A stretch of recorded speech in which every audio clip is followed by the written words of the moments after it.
The murder of Olorato Mongale has once again highlighted South Africa's war against women. The modus operandi was chillingly familiar. A date, a disappearance, a body. Police now say they've uncovered a syndicate specifically targeting young women, raising fears that gender-based violence is evolving into organised crime. Joining us is Busi Seabe, social justice activist.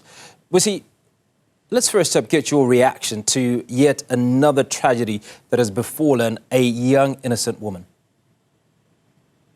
Thank you very much for having me. A young woman full of promise whose only crime was going on a date has been, to a large extent, the reason why we've been gathered in grief and in rage. And in most instances, what happened to her is not just a tragedy, but it's part of a national crisis. It's part of a gender war that South Africa has refused to declare, even though our streets, our homes, and even our workplaces are soaked in its blood. So when we particularly reflect on this case, when we reflect on Olorato's case, it reflects a grim pattern in our society where women are not safe at home, they're not safe in public, or even on a date. So the normalization, for instance, of control, of possessiveness, and violence in relationship is a direct consequence of systemic gender inequality. And this is what GBVF looks like in real life. It looks like a woman's life is reduced to a crime scene because a man decided her life was his to take. We must clearly name what we are currently being faced with and what we're meted against with. And this is femicide.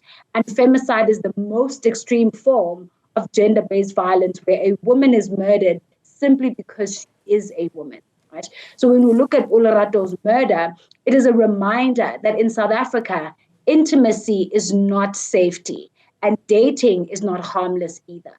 So we have entered a stage of the GBVF crisis where even romantic spaces, which were once considered to be private and joyful, have become battlegrounds for control, for harm, and femicide as well. And we must be able to talk about the safe date myth that we have in society and the idea that if you meet a man in a public space, if you know his name or have mutual connections, then you're safe. And unfortunately, what this particular case, Yaga Olorato, tells us is that this is a myth. The safe date myth is one that will continue to be perpetuated by those who seek to violate women further. So Olorato was not alone in a dark alley. She was on a date. She was someone and she had communicated with family and friends.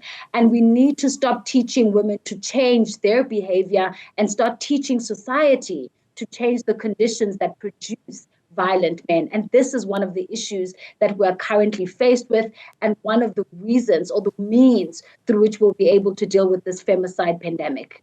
So speaking of myths, almost 4 years ago, I'd imagine President Cyril Ramaphosa talked about gender-based violence being the second pandemic. We obviously know what's happened to the first pandemic. We've dealt with it and it's gone away. We are continually having these conversations around gender-based violence. The numbers are not coming down. Every quarter, we talk about 10, 12, 13,000 women whose reported cases have been recorded by SAPS. What is it going to take for the authorities to pay attention? More than anything else, I think this is something that even goes beyond authorities to some degree. There is a role for authorities to play. And when we look at the specific case of Olorato, what we're seeing is that there has been a killing of one of the suspects. And to a large extent, people are assuming that this equals justice. And unfortunately, it doesn't equal justice, right? So real justice and real active participation from society and different stakeholders there within, including the police, goes beyond revenge or closure. It means addressing the conditions that allow this to happen in the first place, right? So we must be able to look to full transparency around what happened. We need to be able to hold the system accountable for failing to protect women like Olorato, women like Uyinene, and many other women whose stories we don't see in the news as often as these crimes are perpetuated. We need to also be seeing reforms within the justice and policing system so that warning signs and previous GBV reports are taken seriously. And one of the issues that we're faced with in South Africa, and particularly around the policing system, or the policing system, is that police don't take reports of gender-based violence as seriously as they should. And this is reminiscent of a story you just aired just now about a 21-year-old in the West Rand region who has gone missing, and police have essentially not taken the case seriously to the extent that the community has come out to act because there is no policing system that is actively engaged. And this is part of the reason and part of the problem that we have. What we need to get now is we need to get a national register of violent men that actually works. We need to look at police who take every report seriously the first time. We need to have schools teaching boys emotional literacy instead of domination. We need to have healing programs in every community and emergency support for survivors as well. So holding men accountable and having men hold each other accountable in everyday spaces like taxis, bars, boardrooms, and even WhatsApp groups is something that we need to start doing as a society and as a country. Now, I'd like to get your reaction to something, and that speaks to potentially the social skills that women might do well to acquire. So we often talk about red flags. Now, Olorato, before she went out on this date, from what she understands, she flagged some of her friends and said, if I don't report back within a certain time space, please look for me, something has gone wrong. And that's what's transpired. In the same token, do women have the skill set to establish men or situations that are potentially unsafe before they get into them? Now, yes, you do advocate that society needs to correct itself, but the reality is that this is unlikely to happen in the next little while, but the processes of dating and engagement still carry on.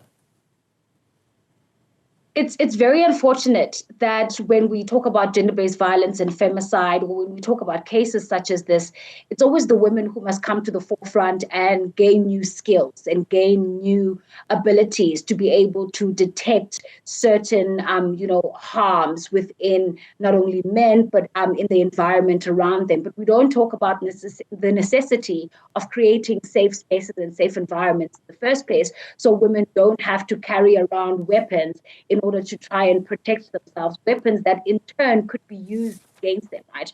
So the issue of putting women, for instance, at the center of their own protection is very problematic in the sense that it absolves the perpetrators themselves from their actions. Right? And when you look at the case of Uyinene, for an example, this was a young woman who literally just went to the post office to receive a package, but ended up, losing her life, which begs the question of how well can you prepare to enter a particular space, right? How well or what kind of preparational measures must one get into in order to enter a hospital, to enter a post office, to go to the grocery store, or even to walk down the road, or even to their own mailbox?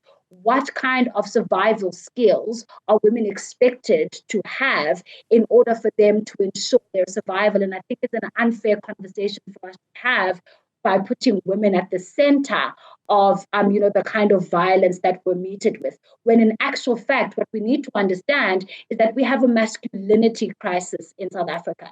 So many South African men are performing violence because they've been socialized to see love as ownership and rejection as disrespect. And women's autonomy is seen as a threat to a large extent to their manhood.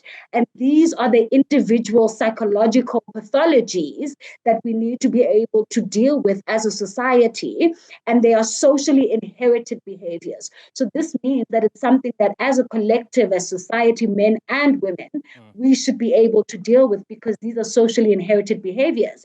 And until we confront that, we will not stop the killing. We will have more Oleratos, we'll have more Uyinenes, and we'll have more Tofatopules as well. And this is unfortunate, right? And another layer that we haven't spoken enough about is public trauma, right?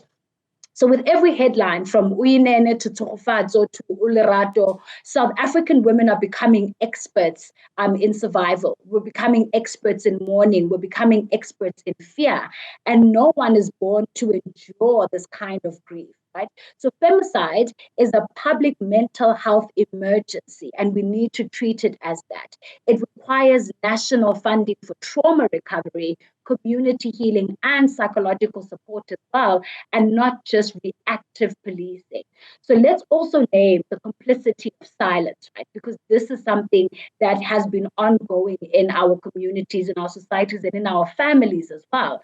Someone knew Olerato's killer, right? A friend, a colleague, a family member, and often the warning signs are visible. There's aggression, there's control, there's emotional abuse, there's threats as well. And too often, those who witness them say nothing until it's a little too late, right? So we need to be able to expand accountability as well. If you protect abusers, you are part of the violence. And this is the kind of narrative and communication and engagement that we need to be having in society. So what is it going to take to stimulate some form of action that speaks to the issues that you talk about? I know you've touched on issues around a register of repeat offenders. How do we prevent first-time offenders from even existing? The one school of thought seems to suggest that a lot of the focus is on those that have already offended and how they can be put away. But how about preventative measures? What is it going to take to stimulate society, government, into some form of action?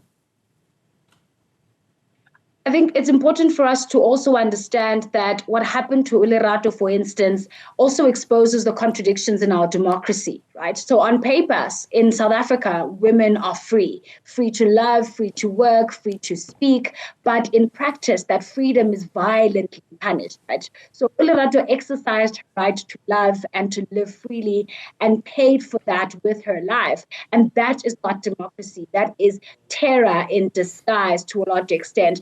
And we must then begin to name femicide not just as a criminal act, but also as a political act, right? It's a direct assault on the constitutional right to dignity, to safety, and life.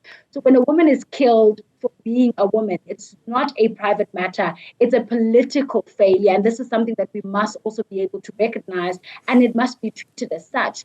And when it comes to things that need to be done or what can be done. I mean, when we look at the role of civil society, for an example, and civil society groups, they play a very crucial role in advocating for victims and raising awareness and holding authorities accountable. And more than anything else, in addition to getting, the register of violent men, we need to be able to address the issue of GBV at its core. I mentioned earlier that it's a masculinity crisis, and we need to be able to go into schools and begin to do programs that will be able to deal with men's, masculinity crisis, so we can try and preempt or to prevent possible offenders in the future, as opposed to being reactive. There's a lot of work that needs to be done, and I think we need to be able to look to civil society to help guide not only the conversation, but the kinds of interventions, because civil society is doing the actual work of, integrating within society. Yeah, you raise some incredible issues, Busi. And unfortunately, we've run short of time, but always good to speak to you, Busi Seabe, social justice activist, speaking to us around the murder of Olorato Mongale and talking about a masculinity crisis and how much more needs to be done in order to prevent this level of gender-based violence.